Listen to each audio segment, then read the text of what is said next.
नमस्कार साथियों, आप सभी का स्वागत है। आज हम समाजशास्त्र की केंद्रीय अवधारणा समाज के बारे में चर्चा करेंगे। आज हम समाज के बारे में संपूर्ण अध्ययन करेंगे। समाज का अर्थ, परिभाषा, प्रकार और पिछले वर्षों में जो प्रश्न पूछे गए हैं उनको भी हम देखेंगे। कुल 50 प्रश्न इस वीडियो में हमने शामिल किए हैं, तो इसके बाद में आपको कुछ अलग से पढ़ने की आवश्यकता नहीं रहेगी। तो पहले बात करते हैं समाज का अर्थ क्या है। तो समाजशास्त्र की केंद्रीय अवधारणा होने के नाते समाज का अध्ययन है वो महत्वपूर्ण हो जाता है। तो समाज को हम किस रूप में देखते हैं?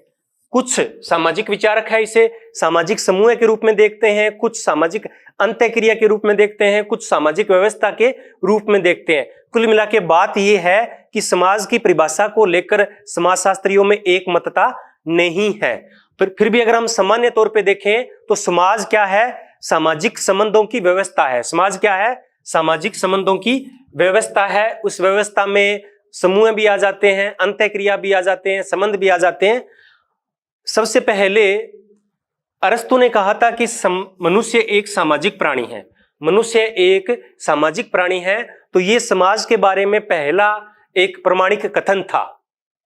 और अगर हम इसकी परिभाषा के तौर पे देखें तो समाज की सबसे जो प्रमाणिक परिभाषा मानी जाती है वो मैकआइवर और पेज की मानी जाती है। मैकआइवर और पेज ने अपनी पुस्तक सोसाइटी में द समाज में लिखा कि समाज क्या है? रीतियों, ये महत्वपूर्ण है, ये इसकी विशेषताएं भी साथ साथ बता रहे हैं। तो समाज क्या है? समाज रीतियों, कार्यविधियों, अधिकारों, पारस्परिक सहायता, अनेक समूहों के साथ साथ उनमें क्या महत्वपूर्ण हो जाता है? व्यवहारों का नियंत्रण करने वाली व्यवस्था, और उसमें स्वतंत्रता भी शामिल है।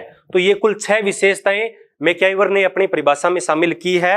अगर एक अर्थ में मैकआइवर की परिभाषा को हम देखें तो एक अर्थ में क्या हो जाएगा? समाज सामाजिक संबंधों का जाल है। क्या है? समाज सामाजिक संबंधों का जाल है। एक कथन में अगर हम मैकआइवर की परिभाषा को रखें तो अगर पार्सन्स की परिभाषा को देखें तो पार्सन्स के अनुसार समाज क्या है? पारस्परिक संबंधों की जटिलता है। क्या है? पारस्परिक संबंधों की जटिलता। जब हम जटिलता शब्द की बात करते हैं तो उसमें सामाजिक संबंध आ जाते हैं जो कि आसानी से समझ में नहीं आते हैं। तो समाज क्या है? पार्सन्स के अनुसार सामाजिक संबंधों की जटिलता है जो किस पर आधारित है?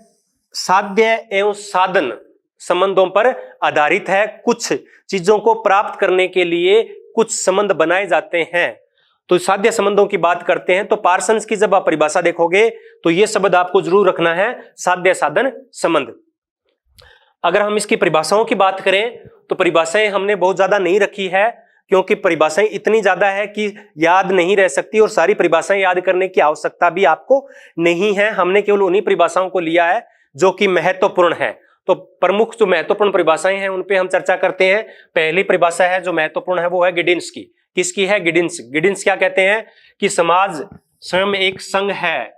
कई बार छोटा सा प्रश्न पूछ लिया जाता है, किसने कहा कि समाज एक संघ है? तो समाज एक संघ है, एक संगठन है, औपचारिक संबंधों की एक व्यवस्था है, योग है, जिसमें क्या होता है? सहयोग देने वाले व्यक्ति पारस्परिक रूप से एक दूसरे से संबंधित होते हैं।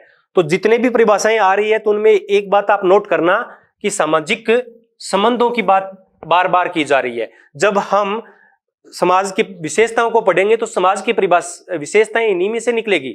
अगर हमें किसी चीज की परिभाषा पता है, किसी अवधारणा की परिभाषाएं अगर पता है तो हम आसानी से विशेषताओं को भी याद कर सकते हैं।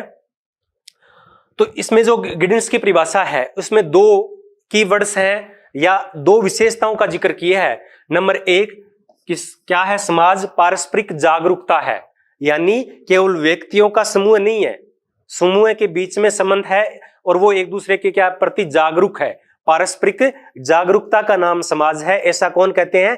ऐसा गिडेन्स कहते हैं। दूसरी उन्होंने क्या बात बताई? समानता की चेतना या सहजातीयता। समानता की चेतना, वो चेतन रूप से एक दूसरे से समान है, तभी समाज का निर्माण हो पाता है। तो 2 प्रमुख विशेषताएं या कीवर्ड्स हैं गिडिन्स की परिभाषा के, एक पारस्परिक जागरूकता, दूसरा समानता की चेतना या सहजातीयता। ये प्रश्न कई बार परीक्षा में पूछा जा चुका है। आगे हम र्यूटर की परिभाषा की बात करें तो र्यूटर क्या मानते हैं कि समाज एक अमूर्त अवधारणा है। क्या है? समाज एक अमूर्त अवधारणा है। तो हम जब समाज की विशेषताओं पर चर्चा करेंगे तो एक विशेषता ये भी हो जाएगी कि समाज एक अमूर्त अवधारणा है, यानी जो सामाजिक संबंध है उनको देखा नहीं जा सकता, केवल महसूस किया जा सकता है। तो एक अमूर्त अवधारणा है जो कि एक समूह के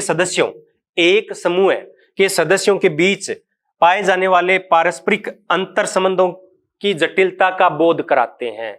बार बार वही बात आ रही है, अंतर संबंधों की जटिलता का बोध कराते हैं। अगर हम इसकी कीवर्ड्स की बात करें या मुख्य विशेषताओं की बात करें र्यूटर की परिभाषा की, तो इसमें एक चीज जरूर आएगी, आपसी संबंधों की संपूर्णता। अगर र्यूटर की परिभाषा आएगी तो हमें यह शब्द जरूर देखने को मिलेगा, आपसी संबंधों की संपूर्णता, क्योंकि यह परिभाषा बेसिकली किसमें दी गई है, ये परिभाषाएं दी गई है अंग्रेजी में। जब इनका हिंदी अनुवाद करते हैं तो अलग अलग तरीके से इनका अनुवाद किया जाता है, लेकिन फिर भी जितने भी हिंदी अनुवाद होंगे उन सब में पारस्परिक या आपसी संबंधों की संपूर्णता का बोध जरूर होगा। गिलीन की परिभाषा देखें तो गिलीन की परिभाषा के अंदर 3 कथन जरूर आएंगे, एक सामान्य हित, सामान्य भूभाग और सामान्य रहन सहन। ये अगर परिभाषा में आते हैं तो परिभाषा किसकी होगी, गिलीन की होगी। ध्यान से देखना 3 शब्द, सामान्य हित, सामान्य भूभाग, सामान्य रहन सहन, जिस परिभाषा में आएंगे वो परिभाषा किसकी होगी, वो परिभाषा गिलीन की होगी। आगे गिन्सबर्ग क्या कहते हैं कि ऐसे व्यक्तियों के समुदाय को समाज कहा जाता है, ऐसे व्यक्तियों के समुदाय को समाज कहा जाता है। यहां इन्होंने समुदाय की बात कर ली है साथ में, जो कपित्य संबंधों की विधियों द्वारा, जो कपित्य संबंधों की, फिर संबंधों की बात की जा रही है, संबंधों की विधियों द्वारा पारस्परिक एकीभूत है और उन व्यक्तियों से भिन्न है जो इस प्रकार के संबंधों द्वारा बंधे हुए नहीं है। यानी समाज जो आपसी संबंधों से बंधे हुए हैं उनको कहते हैं, जो समाज के संबंधों या आपसी संबंधों से बंधे हुए नहीं है। यानी कोई अगर जंगल में व्यक्ति निवास करता है तो वो समाज का अंग नहीं है। ऐसा कौन कह रहे हैं, ऐसा गिन्सबर्ग कहते हैं। ग्रीन क्या कहते हैं, ग्रीन कहते हैं समाज एक बहुत बड़ा समूह है। समाज क्या है, एक बहुत बड़ा समूह है जिसका कोई भी व्यक्ति सदस्य हो सकता है, कोई भी व्यक्ति सदस्य हो सकता है। समाज जनसंख्या, संगठन, समय, स्थान और स्वार्थों से बना हुआ है। तो समाज के अंदर ये सब चीजें आती है, जनसंख्या आती है, जनसंख्या का संगठन आता है, कोई निश्चित अवधि होती है, निश्चित स्थान होता है। तो ये परिभाषा किसकी थी, ये परिभाषा ग्रीन की थी। अब हम राइट की परिभाषा देखें तो राइट ने कहा है कि केवल समाज व्यक्तियों का समूह नहीं है। राइट की परिभाषा भी महत्वपूर्ण है। क्या कहते हैं राइट, कि समाज केवल व्यक्तियों का समूह नहीं है बल्कि क्या है, समूह में रहने वाले व्यक्तियों के संबंधों की व्यवस्था है। समाज केवल व्यक्तियों का समूह नहीं है बल्कि समूह में रहने वाले व्यक्तियों के संबंधों की व्यवस्था है। तो ये कुल 6 परिभाषाएं थी जो महत्वपूर्ण थी। 2 पहले हम कर चुके थे, मैकआइवर की और पार्सन्स की। तो कुल 8 परिभाषाएं आपको याद हो चुकी है। अब हम चलते हैं इसकी विशेषताओं की ओर। समाज की विशेषताएं कौन कौन सी है, विशेषताओं से भी प्रश्न पूछे जाते हैं। तो पहली बात क्या है, समाज पारस्परिक जागरूकता है। किसने कहा समाज पारस्परिक जागरूकता है, गिडेंस ने। किसने कहा, गिडेंस ने कहा, ये विशेषता गिडेंस ने बताई। दूसरी अमूर्त व्यवस्था है। समाज क्या है, अमूर्त व्यवस्था है। और साथ में किस प्रकार की व्यवस्था है, सामयिक व्यवस्था है, यानी शरीर की भांति उसके अलग अलग अंग है लेकिन वो मिलकर कार्य करते हैं। जिस प्रकार से शरीर के साथ विभिन्न हाथ, पैर, सिर अलग अलग होते हुए भी एक इकाई के रूप में कार्य करते हैं, उसी प्रकार समाज के भी विभिन्न अंग है, वो एक इकाई के साथ मिलकर कार्य करते हैं। तो समाज को सामयिक किसने माना, स्पेंसर ने माना। किसने माना, स्पेंसर ने माना। आगे है, समाज के अंदर श्रम विभाजन होता है। क्या होता है, श्रम विभाजन होता है, कार्य का बंटवारा होता है और साथ में सामाजिकता का गुण होता है। क्या होता है, सामाजिकता का गुण है। व्यक्ति है वो दूसरे व्यक्ति के साथ रहना पसंद करता है। तो ये सामाजिकता की बात कौन करते हैं, ये जॉर्ज सिमेल करते हैं। किसने कहा कि सामाजिकता समाज का अनिवार्य गुण है, तो उत्तर क्या आ जाएगा, सिमेल आ जाएगा। क्या आ जाएगा, सिमेल आ जाएगा। समाज की एक जीवन अवधि होती है, वो लंबी होती है और उस लंबी जीवन अवधि को बनाए रखने के लिए समाज प्रजनन की व्यवस्था करता है। किसकी व्यवस्था करता है, प्रजनन की व्यवस्था करता है। समाज में क्या होता है, परिवर्तनशीलता होती है। समाज कभी भी स्थिर नहीं होता है, हमेशा परिवर्तन चलता रहता है। हाँ, परिवर्तन की गति मंद या तेज हो सकती है। आगे क्या है कि समाज मनुष्यों से बाहर भी होता है। सबसे महत्वपूर्ण विशेषता है कि समाज केवल मनुष्यों तक सीमित नहीं है बल्कि मनुष्यों से बाहर भी होते हैं। जैसे कि मनुष्य के निकटवर्ती जो जीव है, चिंपांजी है, गोरिल्ला है, बंदर है, चींटियां हैं या अन्य कोई पशु जगत है, उनमें भी क्या है, समाज है। यानी समाज केवल मनुष्यों तक सीमित नहीं है। अन्य प्राणियों को और मनुष्य को अलग कौन करता है? संस्कृति करती है। समाज दोनों में होता है लेकिन उनमें क्या होती है? संस्कृति नहीं होती है। और मनुष्यों के अंदर क्या होती है? संस्कृति होती है। तो ये कथन था वो मुख्य रूप से मैक्यावर का है। मैक्यावर ने कहा जहां कहीं भी जीवन है, जहां कहीं भी जीवन है यानी जीवित प्राणी जहां रहते हैं वहां समाज है। ये कथन किसका है? मैक्यावर का है। ये भी कई बार परीक्षा में पूछा गया है। अगली विशेषता बात करें कि समाज के अंदर सहयोग भी होता है और समाज के अंदर संघर्ष भी होता है। सहयोग और संघर्ष दोनों चलते हैं। ये कथन भी दिया इसका, समाज संघर्ष से कटा हुआ सहयोग है। समाज संघर्ष से कटा हुआ सहयोग है यानी समाज के अंदर संघर्ष है लेकिन उसके बावजूद भी उसके अंदर क्या है? सहयोग है। ये भी किसने कहा था? मैक्यावर ने कहा था। समाज के अंदर समानता भी होती है और असमानता भी होती है।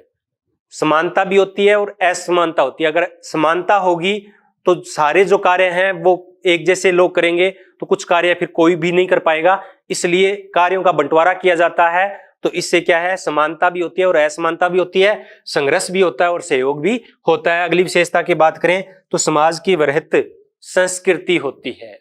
मानव समाज की वृहत संस्कृति होती है। यहाँ पशु समाज की बात नहीं की जा रही है। और समाज का निश्चित कोई ना कोई भौगोलिक क्षेत्र होता है। क्या होता है? निश्चित भौगोलिक क्षेत्र होता है। लेकिन जैसे ही भौगोलिक क्षेत्र की बात आ जाती है तो वो समाज ना रहकर वो क्या बन जाता है? वो एक समाज बन जाता है। क्या बन जाता है? वो एक समाज। एक समाज और समाज में मुख्य अंतर क्या है? वो भौगोलिक क्षेत्र का है। आगे हम चर्चा करेंगे कि एक समाज और समाज में क्या अंतर है। तो अब बात करते हैं समाज के तत्वों के बारे में। किसके बारे में? समाज के तत्वों के बारे में। समाज के प्रमुख तत्व कौन कौन से हैं? तो जॉनसन ने, किसने? जॉनसन ने समाज के 4 तत्व बताए। कितने तत्व बताए? 4 तत्व। किसने बताए? जॉनसन ने बताए।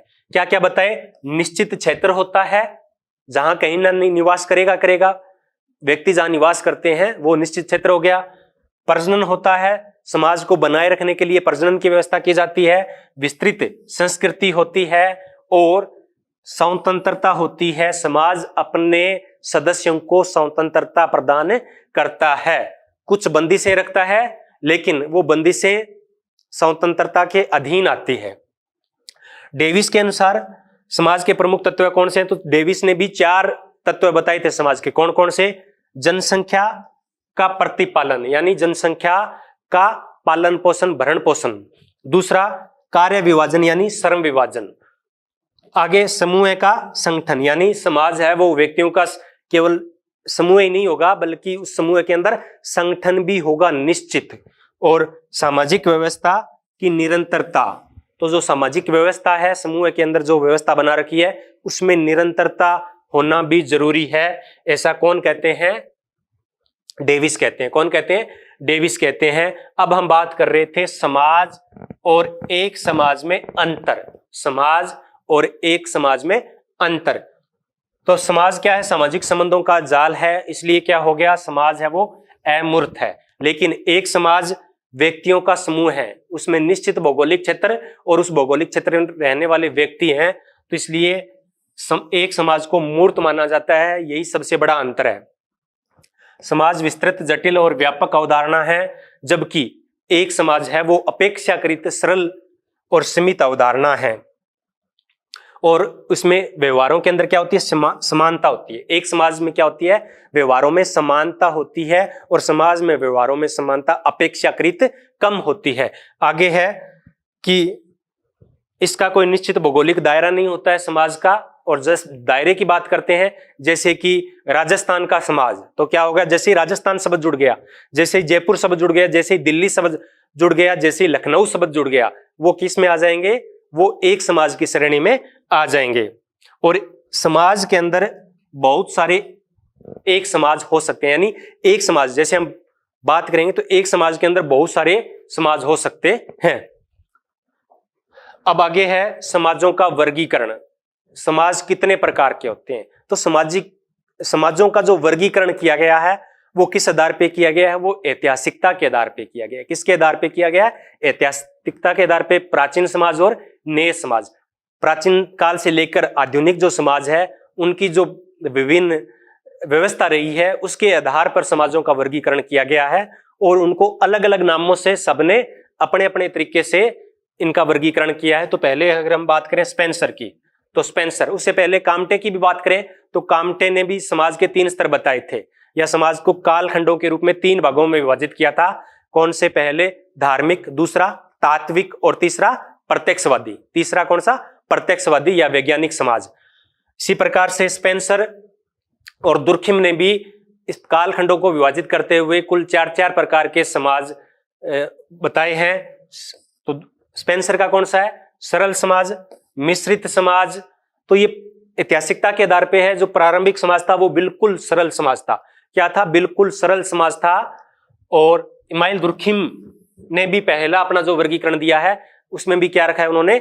सरल समाज दिया है। उसमें विवाह, परिवार, नातेदारी इस प्रकार की सुव्यवस्थित व्यवस्था नहीं थी। जैसे ही वो व्यवस्था उत्पन्न होने लगी तो उसको स्पेंसर ने क्या कहा? मिश्रित समाज। और दुर्खिम ने क्या कह दिया?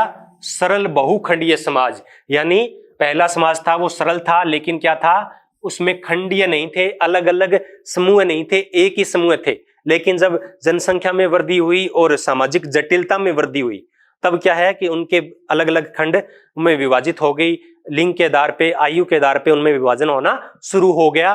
तो इसे स्पेंसर ने तो कहा है मिश्रित समाज और दुर्खिम ने क्या कहा? इसे सरल बहुखंडीय समाज।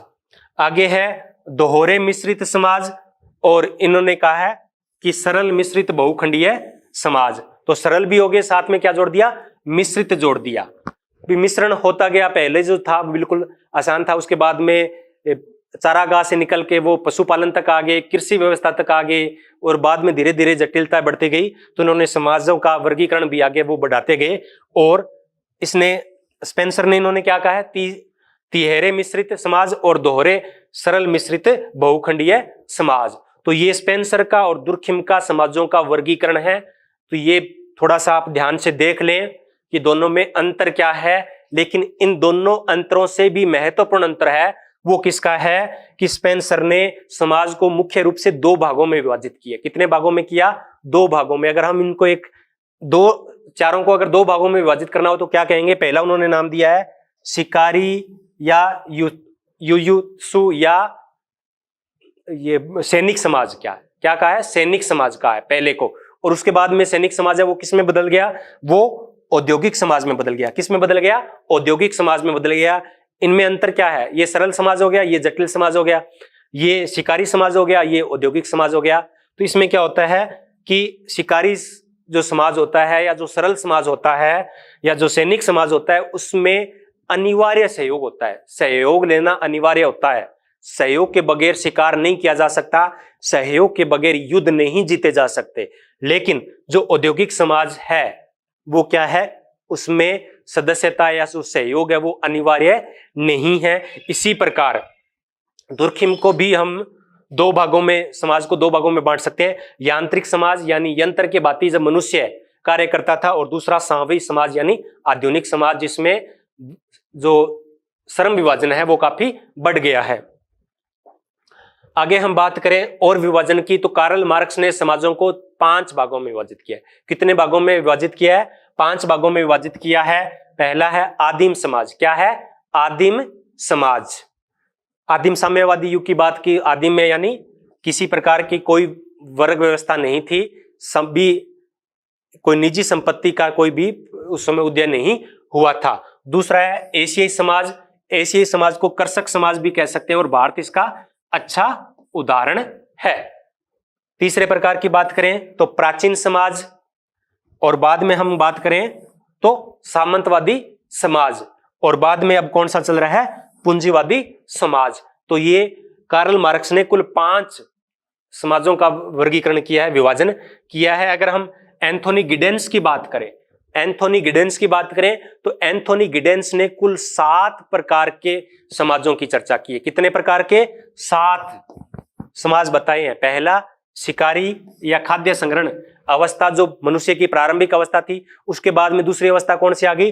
दूसरी आ गई थी एग्रीकल्चर, कृषक समाज की बात की है। तीसरे में उन्होंने चारागाही समाज या पशुपालन वाली अवस्था की बात की है। चौथे में उन्होंने परंपरागत समाज की है, यानी जो मध्यकाल का समाज था उसकी बात की है। और बाद में उन्होंने तीन की है, पहली दुनिया, दूसरी दुनिया और तीसरी दुनिया के समाज।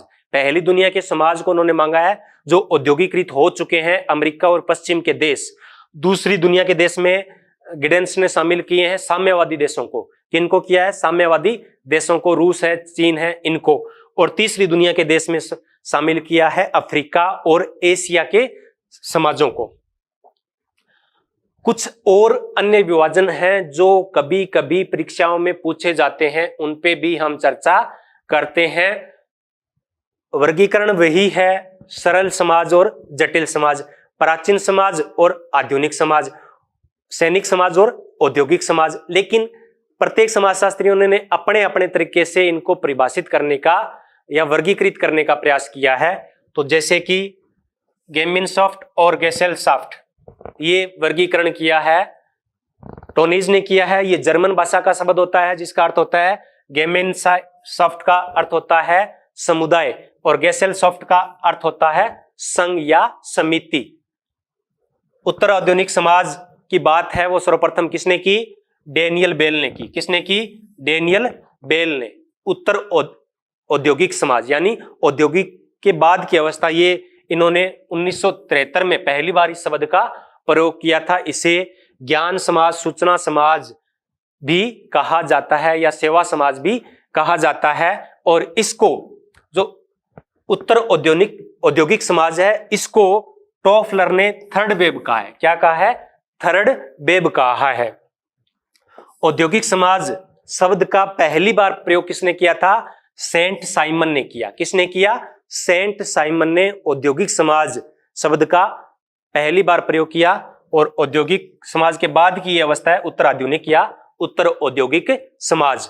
उसके बाद सिविल सोसाइटी या नागरिक समाज की जो चर्चा की है वो किसने की है? कार्ल मार्क्स ने की है।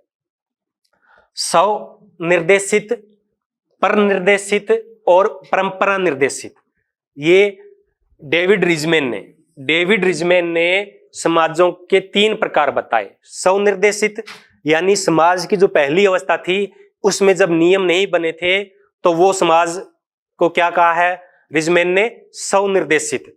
और जो आधुनिक समाज है, जो औद्योगिक समाज है, नगरीय समाज है, उनको उन्होंने क्या कहा है?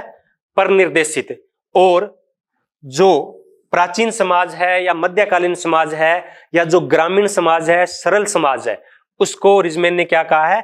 परंपरा निर्देशित समाज कहा है। जहां परंपराएं आज भी महत्वपूर्ण होती है, औद्योगिक श्रेणी में आ जाएगा तो वो क्या हो जाएगा? परनिर्देशित हो जाएगा। परिस्थिति समाज और संविदा समाज, परिस्थिति समाज और संविदा समाज। परिस्थिति में वो बात कर रहे हैं प्रदत्त परिस्थिति की। किसकी? प्रदत्त परिस्थिति की। तो कुछ समाज ऐसे होते हैं जिनमें प्रदत्त परिस्थिति आज भी महत्वपूर्ण होती है, जैसे कि भारत में जाति से परिस्थिति है वो निर्धारित होती है। तो वो किस समाज की बात कर रहे हैं? परिस्थिति समाज की बात कर रहे हैं। और आजकल जो आधुनिक समाज है, औद्योगिक समाज है, उनको उन्होंने क्या कहा है? संविदात्मक समाज कहा है। ये वर्गीकरण किसने किया? ये हेनरी मैन ने किया। किसने किया? हेनरी मैन ने किया। परंपरागत एवं तार्किक समाज, परंपरागत और तार्किक समाज, मैक्स वेबर। तार्किकता की बात कौन करते हैं? मैक्स वेबर करते हैं। पवित्र समाज और धर्मनिरपेक्ष समाज, पवित्र वही प्राचीन समाज को इन्होंने पवित्र समाज कहा है। किसने? हावर्ड बेकर ने। और आधुनिक समाज को क्या कहा है? धर्मनिरपेक्ष समाज कहा है। बंद समाज यानी जो प्राचीन समाज था और खुला समाज जो आधुनिक समाज है, ये वर्गीकरण किसने किया? ये कार्ल पॉपर ने किया। किसने किया? कार्ल पॉपर ने किया।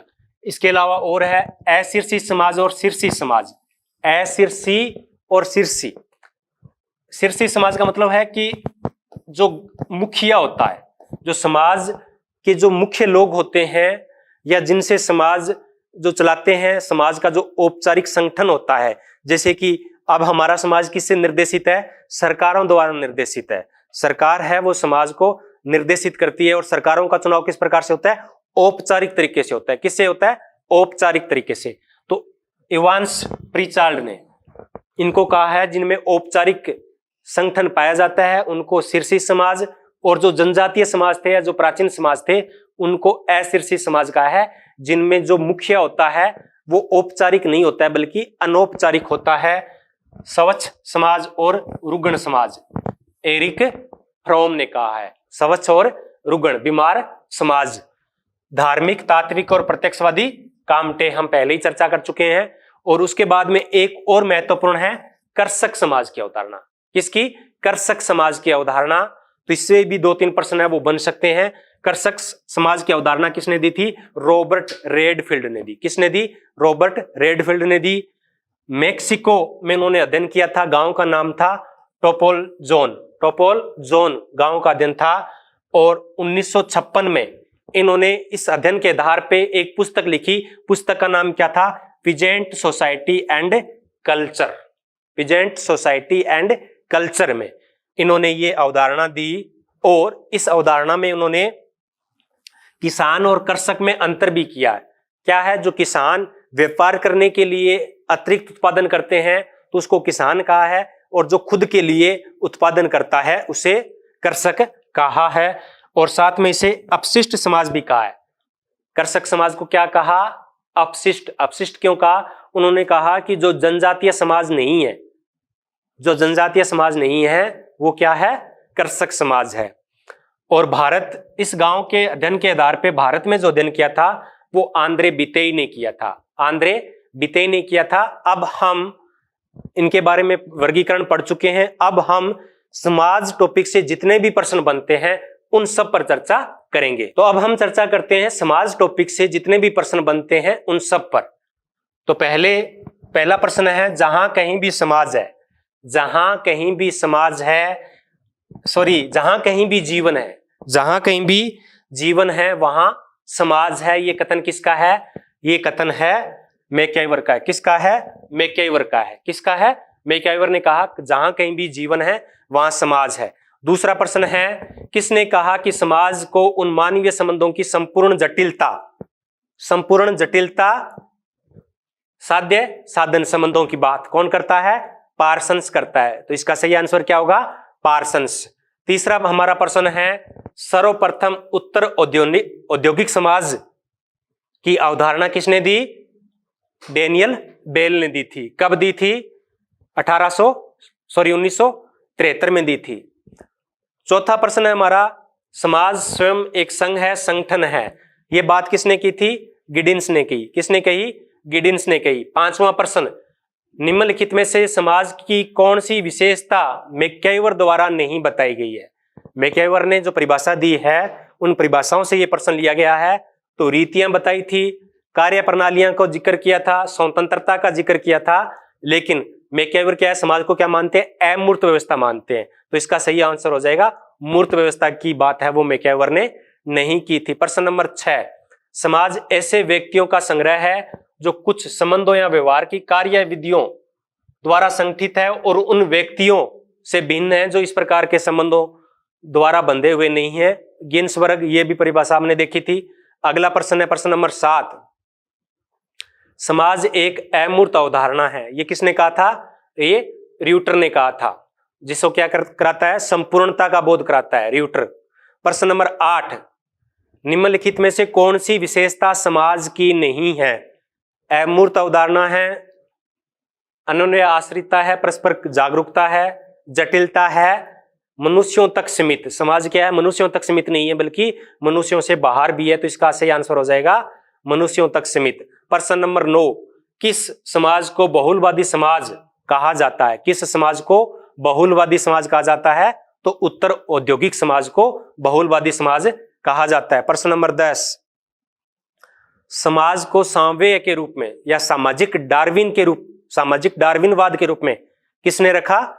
स्पेंसर ने रखा। किसने रखा? स्पेंसर ने रखा। प्रश्न नंबर 11, सैनिक और औद्योगिक समाज के रूप में वर्गीकरण किसने किया? स्पेंसर ने किया। किसने किया? स्पेंसर ने। यांत्रिक और साम्यवादी एकता के रूप में समाजों का वर्गीकरण किसने किया?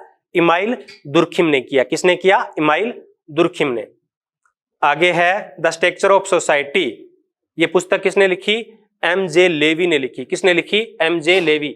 द स्ट्रक्चर ऑफ सोसाइटी, समाज की संरचना। प्रश्न नंबर 14, समाज व्यक्तियों का समूह है जो अंत्यक्रिया द्वारा संबंधित है। ये परिभाषा किसने दी? ये जॉर्ज सिमेल ने दी। ये परिभाषा हमने नहीं बताई थी, ये परिभाषा नई है, तो आप अपने नोट्स के अंदर इसको ऐड कर सकते हो कि समाज व्यक्तियों का समूह है जो अंत्यक्रिया द्वारा संबंधित है, जॉर्ज सिमेल ने।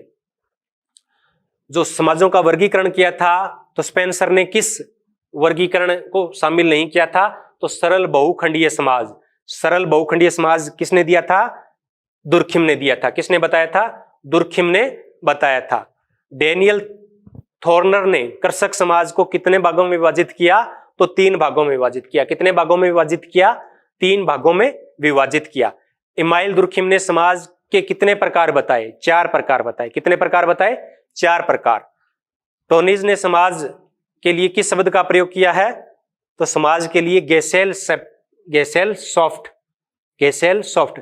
गेमिन सॉफ्ट है वो समुदाय के लिए प्रयोग किया है। प्रश्न number 19, the coming of post industrial society किसने लिखी?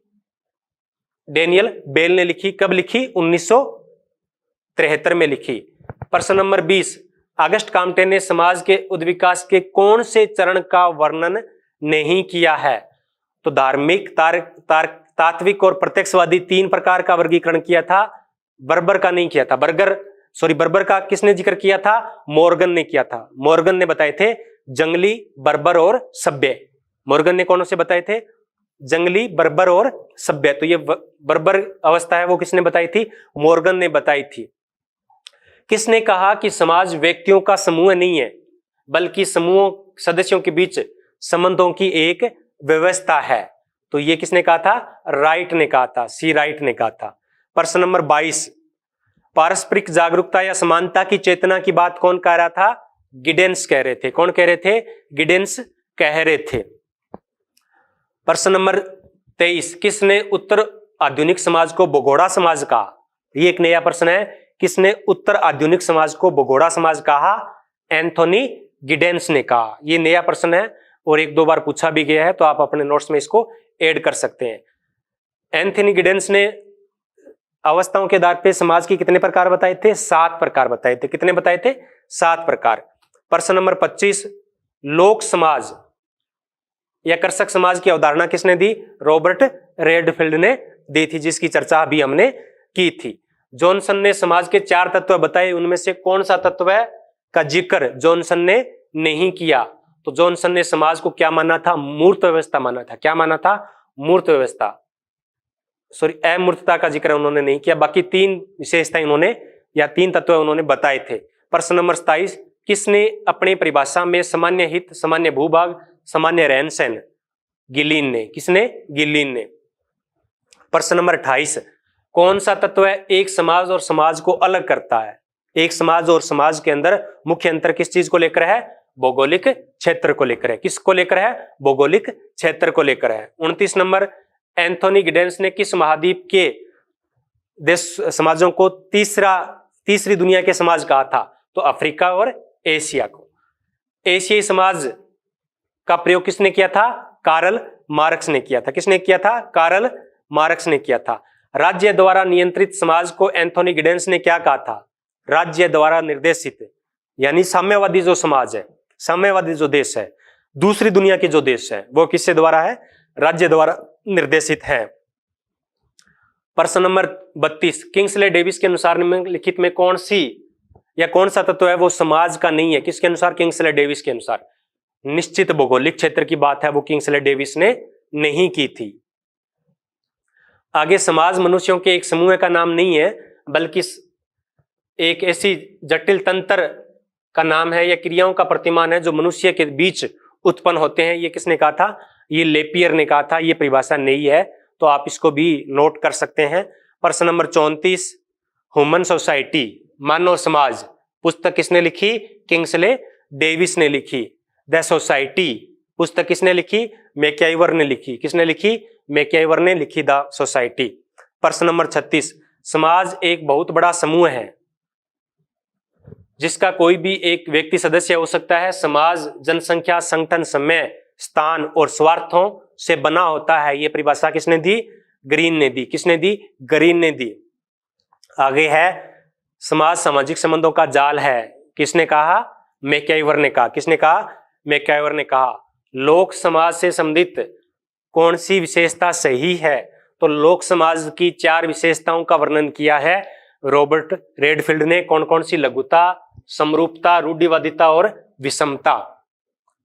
सॉरी 4 का किया है। तो इसमें से कौन सी विशेषता उन्होंने नहीं बताई थी? लघुता बताई थी, समरूपता बताई थी, लेकिन विषमता का जिक्र नहीं किया था। तो इसमें का आंसर क्या होगा? नंबर 1 और 2 विशेषता है वो रेडफील्ड ने बताई थी। प्रश्न नंबर 39, सूचना एवं संचार के क्षेत्र में नई तकनीकों में उन्नति अधिक वैश्वीकरण की ओर इशारा करती है।